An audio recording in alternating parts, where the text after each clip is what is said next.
Good morning, students. In the previous lecture, we discussed the crystal defects or imperfections in solid. There are three types of defects already we learned: stoichiometric defect, then impurity defect and non-stoichiometric defects. After the defects in crystalline solid, the next part from solid state is the electrical properties and magnetic properties of the crystalline solids. So first we will discuss the electrical properties of the crystalline solid. So what do I mean by electrical properties?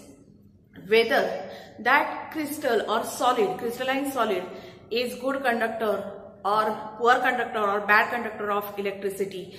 That conductivity, electrical conductivity, can be explained by the electrical properties of the solid. So today we will discuss the electrical properties of the solid, whether the crystalline solids are conductors, whether they are insulators, or whether they act in between, that is they are semiconductors. So these electrical properties, in electrical properties we will firstly learn what is conductors, what do we mean by insulator, and what is the meaning of the semiconductors. So what are first one? Electrical properties. I'll write on the board. Electrical properties of solids. Electrical properties of crystalline solids. First one, conductor. The term includes conductors. So solids are classified into three parts depending on their electrical conductivity. First one is conductors, second one insulator, third one, that is third concept, is semiconductor. Semiconductor. So what is conductors? This concept is based on electrical conductivity. So the solids having electrical conductivity in between 10 raised to 4 to 10 raised to 7 power 7 per ohm per meter are called as the conductors. So what are conductors? The solids having electrical conductivity in the range of 10 raised to 4 to 10 raised to 7 per ohm per meter are called as the conductors. So which are having electrical conductivity between these range? Generally all metals. Metals and ionic solids. Ionic solids are conductors. So how they conduct the electricity? Metals contains the unpaired electron, large number of unpaired electron. These electrons are mobile or movable, and when electric potential is applied to this metal, then due to the mobile electrons or movement of electrons, they will conduct the electricity. Therefore metals are good conductors of electricity. Ionic solids. Ionic solids are formed by the interaction between cation and anion, that is positively charged ions and negatively charged ions. Then because of movement of ions, they will conduct the electricity. So metals and ionic solids are the conductors because they have electrical conductivities between the range of 10 raised to 4 to 10 raised to 7 per ohm per meter.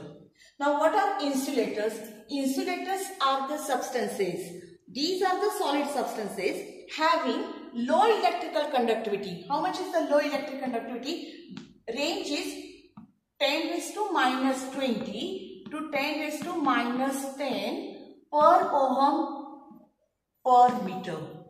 So the solids having low electrical conductivity between the range of 10 raised to minus 20 to 10 raised to minus 10 per ohm per meter are the insulators. They are poor conductors of electricity. Now generally the molecular solids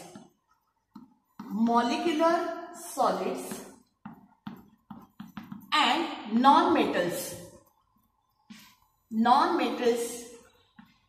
have the conductivities between the range of this. So molecular solids and non-metals are the examples of insulators, as they are having low conductivity between 10 raised to minus 20 to 10 raised to minus 10 per ohm per meter.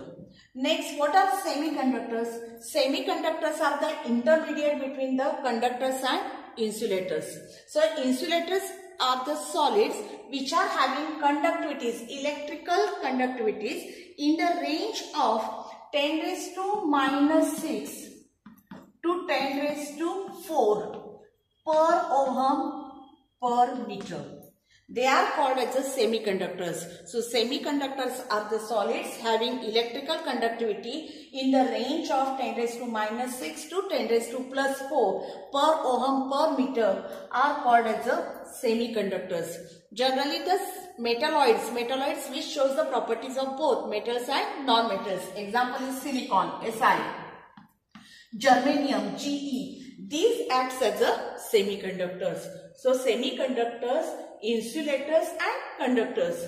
These are the three types of the crystalline solid based on their electrical conductivities. Out of this, conductors are good conductor of electricity, insulators are poor conductors of electricity, and semiconductors are having conductivity, electrical conductivity between conductors and semiconductors.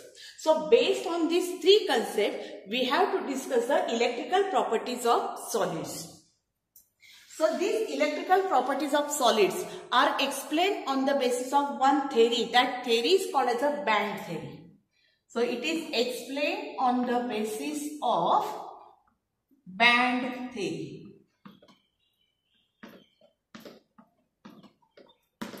So what is band theory?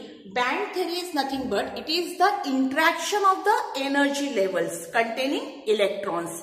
When closely spaced energy level containing the electrons are interacted, then there is the formation of band. This concept is similar to our formation of molecular orbitals. In 11th we discussed how molecular orbitals are formed by interaction of the atomic orbitals. So atomic orbitals when interacted to form a molecular equal number of molecular orbitals, then these molecular orbitals are spread on the entire crystal or entire solid, and the electrons which are present, mobile electrons which are present in that molecular orbitals, they are movable and they are capable of conducting the electricity. So these molecular orbitals are again two types, that is bonding molecular orbitals are there and anti-bonding molecular orbitals are there. How they are formed already we discussed in our 11th standard. Similar to that concept, the energy, more closely spaced energy levels containing electrons, they get interacted to form a band, and this band is generally two types. One band is conduction band and second one is the valence band. In between conduction band and valence band there is a gap. That gap is called as a band gap. And depending on the size of that band gap, whether it is large size or whether it is small size, that is difference between conduction band and valence band, if it is large or if it is small, then depending on that the solids are able to conduct the electricity and they are classified as a conductors or insulator or semiconductors. So in band theory we have to discuss three concepts, that is concept of conduction band. What is conduction band? What is the valence band? And what is the band gap? The difference between conduction band and valence band. If the gap is more or gap is less, depends on that. We will discuss the electrical properties of the conductors, that is metals, metalloids and non-metals.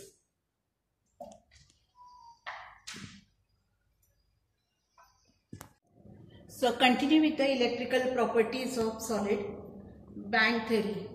In band theory we have to discuss three bands: conduction band, valence band, and difference between conduction band and valence band. That gap is called as a band gap or forbidden zone. So what is conduction band? What is valence band? That we will discuss. So first one, conduction band. Second, valence band. And difference between these two is called as a band gap, or it is also called as a forbidden zone.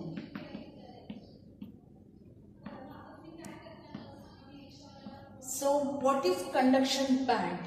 Now we know that the metals are good conductors of electricity because in metals the electrons are present, large number of unpaired electrons are present, and these electrons are mobile or they are moved, and therefore by applying the electric potential they conduct the electricity. So in metals the conduction band might be partly filled or it may be partly empty. So partial, completely filled or partial empty conduction electrons are present in a conduction band. So what is conduction band? These are nothing but the highest energy band. The highest energy band.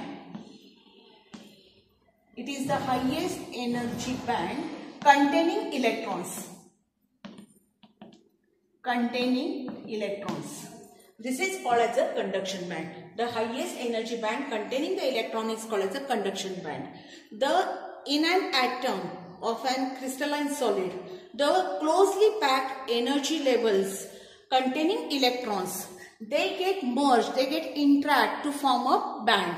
So conduction band is formed by the interaction of the energy levels containing the electrons, and the highest energy levels from that band is called as a conduction band. The electron present in the conduction bands are mobile, therefore they are capable of electricity. They can conduct the electricity. So what is valence band? Valence band means this is the lower energy level band. Lower energy level band. The lower band, this lower energy band, it is having energy less than the conduction band. So highest energy band is conduction band. The lower energy band, which is below the conduction band, this is called as a valence band. The electrons in valence band are not mobile, they are not moving. They are tightly packed to the nuclei or innermost nuclei. Therefore, in valence band, electrons are closely packed or tightly packed in a lower energy levels. They are not mobile. They are not able to capable of conducting the electricity. The gap between valence band and conduction band, this is called as a band gap, or it is also called as a forbidden zone. If the difference between valence band and conduction band is small, then the electrons from valence band are able to promote into the higher conduction band, and then it will be able to move. Then by applying the electric potential, they will conduct the electricity. But if the difference between valence band and conduction band, this energy separation of valence band and conduction band is large, then it is difficult to promote the electrons from valence band to conduction band, and then that solids are generally called as the insulator part. So what is band gap? It separates the valence band and conduction band. That is called as a band gap or forbidden zone. If we apply these three bands to the different types of solids, the solids which depends on their capability of conducting the electricity or electrical conductivity. If we apply this is for metal, then for metal the gap between, suppose this is the conduction band, suppose this one is the valence band, this is valence band, this one is conduction band.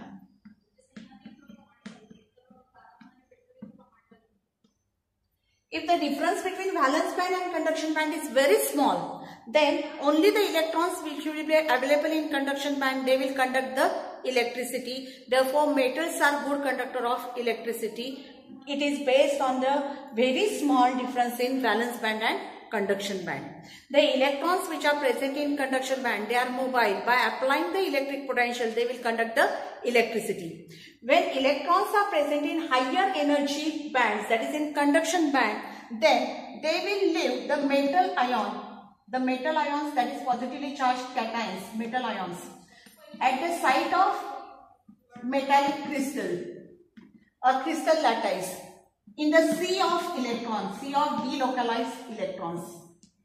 These metal cations which occupies the lattice sites, they are continuously vibrating. As they are continuously vibrating, they will interrupt the flow of electrons. with increasing temperature. As temperature increases, the vibration of these metal ions increases, and because of this they will more interrupt to the flow of electron, therefore electrical conductivity will be decreases. This is generally for MCQ. As temperature increases, for metals electrical conductivity decreases because the metal cations are continuously vibrating at the lattice sides. As they are continuously vibrate, they interrupt the flow of electrons and therefore they decrease the electrical conductivity. So for metals, the difference between valence band and conduction band is very small. Therefore, electrons which are present in the conduction band are available for mobility of electron and for conduction of electricity. For non-metals, if you consider for non-metals or for insulator. So for insulators, the difference between valence band and conduction band, it is very, very large gap.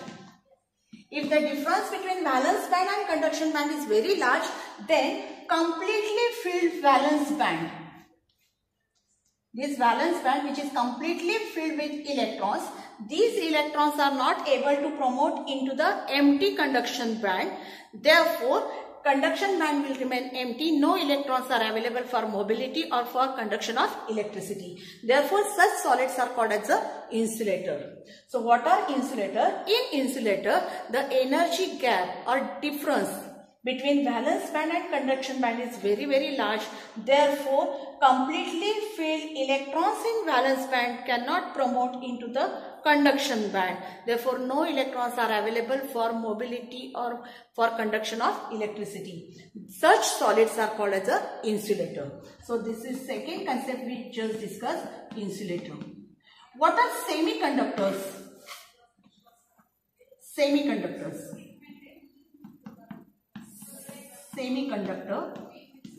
In semiconductors, the valence band and conduction bands are separated by a small difference. That difference or small gap, this small gap is less than insulator.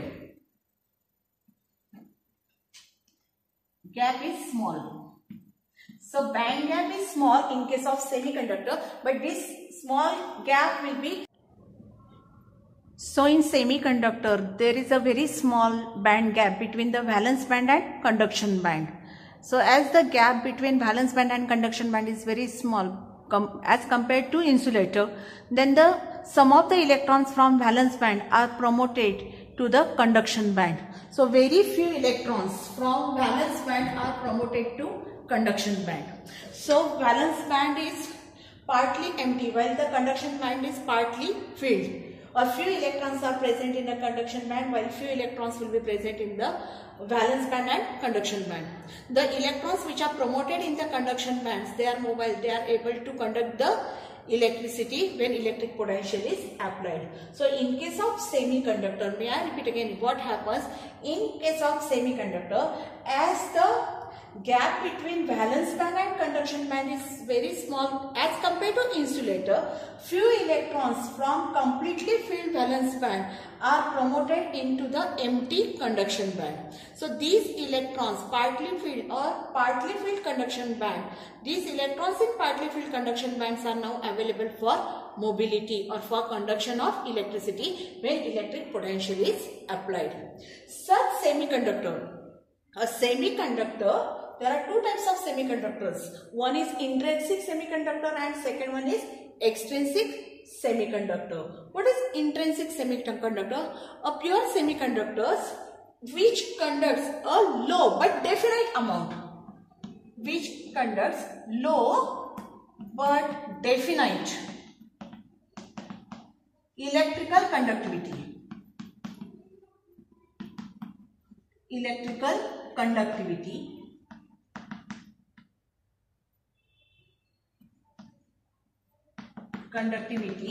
Are called intrinsic semiconductor. May I repeat what is intrinsic semiconductor? The pure semiconductor material which have very low or small amount but definite electrical conductivity is called as an intrinsic semiconductor. Again see in the diagram, in conduction band very few electrons are available which are promoted from valence band. These electrons which are present in conduction band, few electrons which are present in conduction band, they will conduct the electrical conductivity or electricity, but this electrical conductivity will be low, but it is definite. This very low or small amount but definite electrical conductivity, such semiconductors are called as a intrinsic semiconductor. So what are intrinsic semiconductor? A semiconductor material which have very low but definite electrical conductivity is called as a intrinsic semiconductor. This electrical conductivity which is very low, it will be increased. If you want to increase the electrical conductivity, then we have to add some doping. What is doping? Doping is the impurity. Some impurity we have to add to the pure semiconductor. That addition of an impurity which increases the electrical conductivity is called as a doping. Addition of an impurity. Which impurity? Impurity may be trivalent, having valency 3. Group 13 elements from periodic table, they are generally trivalent. Their impurity will be trivalent impurity like boron. Then some impurities may be pentavalent. Which pentavalent? Group 15 elements. Which group 15 element? Phosphorus is there, arsenic is there, antimony is there, bismuth is there. Group 15 elements are pentavalent while group 13 elements are trivalent. And between these two, group 13 is trivalent impurity, group 15 is pentavalent impurity. In between group 14 is there. This group 14 element acts as a semiconductors. So when to the group 14, that is to the semiconductor, pure semiconductor, any trivalent or pentavalent impurity is added, then that impurity increases the electrical conductivity. Such semiconductor which increases the electrical conductivity by addition of trivalent or pentavalent impurity is called as a extrinsic semiconductor, and that impurity is called as a doping. And the impurity which is added, that trivalent or pentavalent impurity is called as a dopant. So process is doping process and added impurity is called as a dopant. So in extrinsic semiconductor we use a term doping and dopant. What is a doping? By addition of trivalent or pentavalent impurity, the electrical conductivity of semiconductor increases. That semiconductor is called as a extrinsic semiconductor which increases the electrical conductivity by process of doping. What is doping? It is the process in which impurity is added to a pure semiconductor, and that impurity which is added, that impure material or impure trivalent or pentavalent substance or element is called as a dopant. So there are again two types of extrinsic semiconductor. One is, see, first one is N-type semiconductor, extrinsic type, and P-type. So we will discuss what is N-type semiconductor, extrinsic semiconductor, and P-type extrinsic semiconductor. Now in the name itself, see the name is given, itself indicates that N is related to negative charge and P is related to positive charge. So negative charge means electrons carries negative charge. So in N-type extrinsic semiconductor, there is a presence of extra electron in a conduction band. So valence band is completely filled with the electrons. From valence band, when extra electron is promoted to conduction band, then that extra electron is available for mobility or for conduction of electricity. Then such type of semiconductor is called as a N-type semiconductor. So what is N-type semiconductor? N-type semiconductor contains increasing number of electrons in conduction band, and this N-type semiconductor is obtained by doping of pentavalent impurity. Pentavalent impurity. Which pentavalent impurity? From group 15. Group 15. So N-type semiconductor can be obtained by doping of the silicon with group 15 as a dopant material or as an impure material. And group 15 elements are phosphorus, arsenic, antimony, that is Sb, and bismuth, Bi. Now what is p-type semiconductor? This p-type semiconductor contains less number of electrons in valence band, or it creates a positive hole in a valence band, and this positive hole behaves as a positive charge, and as it contains only trivalent impurity, the semiconductor is called as a p-type semiconductor. So in p-type semiconductor, trivalent impurities are added to a pure semiconductor. Trivalent impurities from group 13. So this type of semiconductor is called as a p-type semiconductor containing trivalent impurities like boron.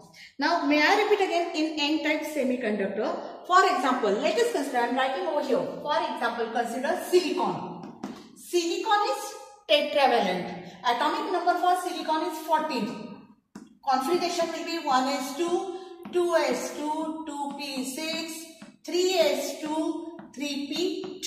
See here, 2 plus 2, 4 plus 6, 10, 12 and 14. In outermost shell, that is in conduction band, there are the 4 electrons are there. So silicon is tetravalent with 4 electrons. See here. If in a given crystal of silicon, suppose this is another silicon. In given crystal of silicon, large number of silicon atoms will be there. This is a silicon again. Here it will be silicon, crystalline structure of silicon. So if you observe, when pentavalent impurity like phosphorus having pentavalency, so this one electron will form bond with the neighboring silicon. Here also second, here it is third. Again fourth will be form the bond with silicon, neighboring silicon. So this one is the silicon. So still one electron, excess electron will be available for mobility. So this extra electron which is available, mobile electron which is available, it will conduct the electricity. Such semiconductors are called as a n-type semiconductor. So example is pentavalent impurity like phosphorus, when it is added to silicon, this out of 5 electrons, 4 electrons of phosphorus will form the bond with 4 neighboring silicon atom, while 1 extra electron will remain for mobility or for conduction of electricity.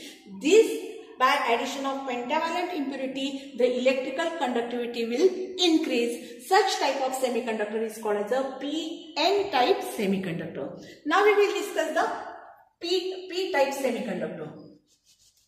For p-type semiconductor, when trivalent impurity, which trivalent, suppose boron, it is having trivalent, so 3 electrons in its outermost shell. I'll write the configuration for boron also. Okay, boron group 13 element, 3 electrons will be present in the valence shell or outermost shell. These are the 3 electrons. So these 3 electrons will form the bonding with the 3 neighboring silicon atoms. Still one electron is less for boron to form bonding with the silicon atom. So it will create a hole. So positive hole will be created on the boron. This positive hole will adopt the electron from its near vicinity or near silicon atom, and the hole started moving. Such type of semiconductor also increases the electrical conductivity. So in case of p-type semiconductor, there is a doping of trivalent impurities from group 13 elements. These element contains less number of valence electron than the pure silicon atom. See here, in pure silicon atom, there are 4 tetravalencies. 4 electrons are present in outermost shell, while in boron it contains only 3. So 1 electron is less in its valence shell. So this 1 electron which is less, it will create a positive hole. So in case of this positive hole, it it tries to gain the electron from the neighboring silicon atom. So missing of fourth electron, this missing of fourth electron will it will create the electron vacancy called as a hole, and this type of semiconductor is called as a p-type semiconductor. Generally there is a MCQ, which type of impurity is added in n-type extensive semiconductor? Group 15 element. Which are the group 15 element? Phosphorus P, arsenic As, antimony Sb, then bismuth Bi. And in case of p-type semiconductor, impurities are from group 13 like boron. So here we have completed the electrical properties of the solid state. In electrical properties can be explained on the basis of band theory. In band theory we discuss what is conduction band, what is valence band. The gap between this is called as a band gap or forbidden zone. And depending on the separation of valence band and conduction band, the concept is whether the metals or concept of electrical conductivity by metals, non-metals and metalloids. Now, metalloids are generally concept is related to semiconductors. There are two types of semiconductor, extrinsic semiconductor and intrinsic semiconductor. In extrinsic semiconductor, there is low but definite electrical conductivity is there. Therefore, they are poor conductors of electricity. This electrical conductivity will be increased by addition of some doping material, doping or impure material. This impurity may be pentavalent from group 15 or trivalent impurities from group 13, and in both the cases it will increase the electrical conductivity of semiconductor. Now next immediately we will start with the magnetic properties of solid. So we will start magnetic properties of the solid state. So we will start with magnetic properties of solid.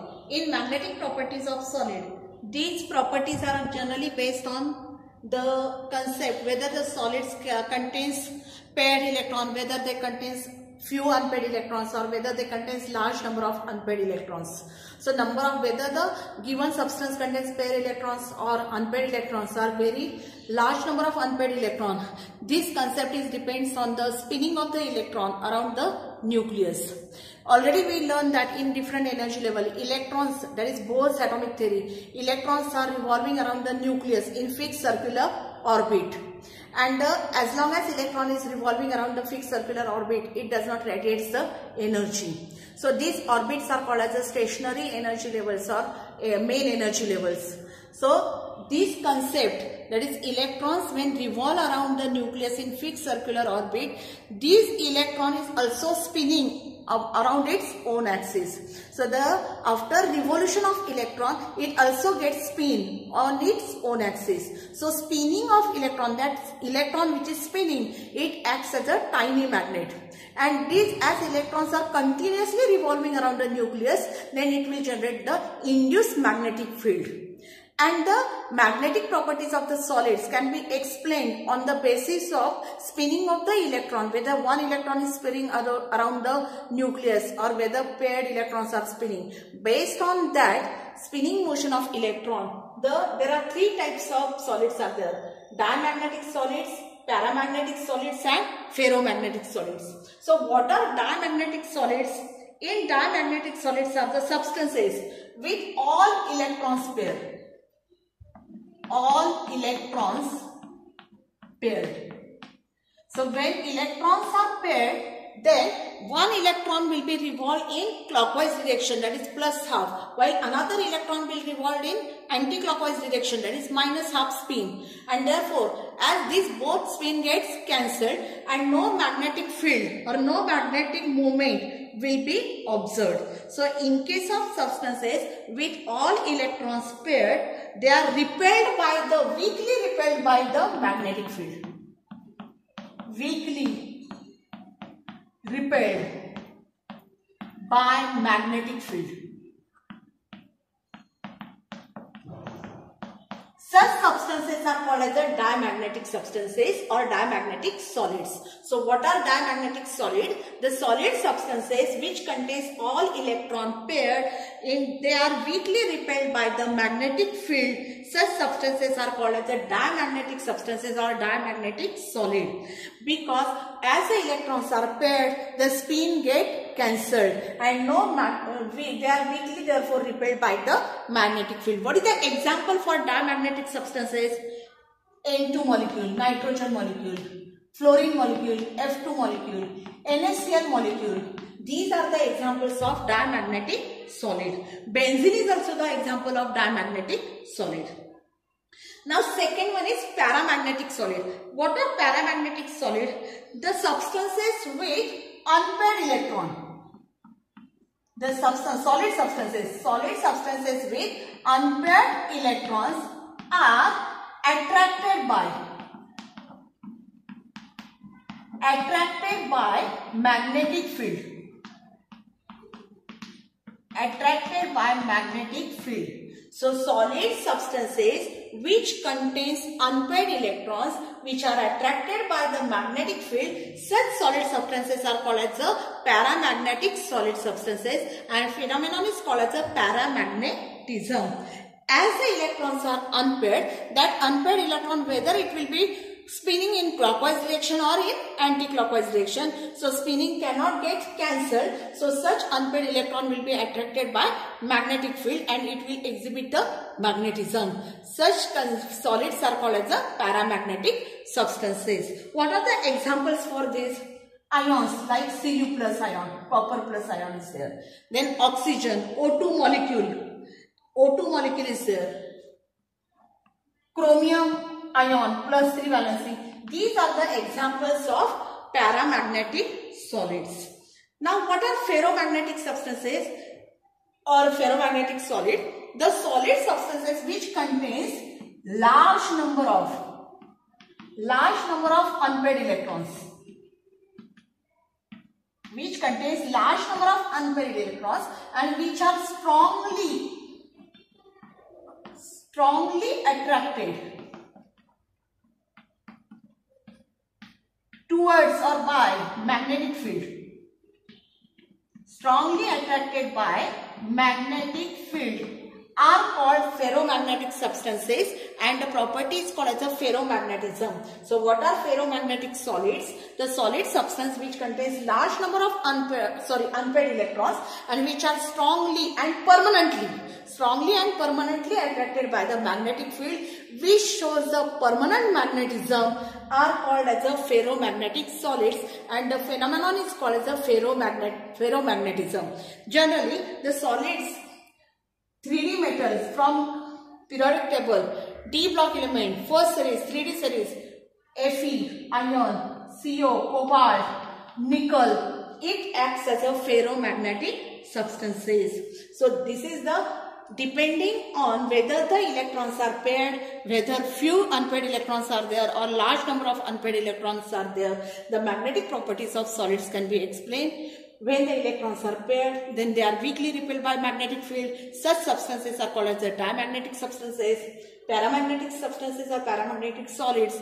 The crystalline solids containing unpaired electrons are attracted by the magnetic field. Examples are given. Ferromagnetic solids. The solids which contains large number of unpaired electrons are which are strongly attracted by the magnetic field and which shows the permanent magnetism, are called as the ferromagnetic solids. Examples are Fe, iron, CO, cobalt, and Na is nickel. Here we have completed our second topic of chemistry, that is solid state. In solid state, what we discuss, if we go through the different videos of solid state, firstly we started with types of solids, crystalline and amorphous. Then types of crystalline solid, that part we discussed. Then number of constituent particles present in the simple cubic structure, that is BCC, FCC and FCC types crystal structure. Bravais lattices concept we learn. Concept of unit cell, that we discuss. After that, how these particles are arranged. The one-dimensional arrangement, two-dimensional arrangement, three-dimensional arrangement for the constituent particle. Then based on that arrangement or close packing, we discuss about the coordination numbers. Then after that, from solid state, the density, relationship between the density, then edge length A and radius of the sphere. So that relation for density, for that is packing efficiency, we are saying as a packing efficiency for SCC type structure, BCC and FCC. We have solved a problem based on a simple cubic cell, body-centered cubic cell and face-centered cubic cell. Then we discussed the concept of tetrahedral and octahedral void. That part we completed. After this, we have solved a problem based on tetrahedral and octahedral void and the properties of the solid state, electrical properties and the magnetic properties of solid that we discussed. So here we have completed the our second chapter from standard 12, that is solid state. From next lecture we'll start with the, or next video we will continue with the new topic, that is ionic equilibrium.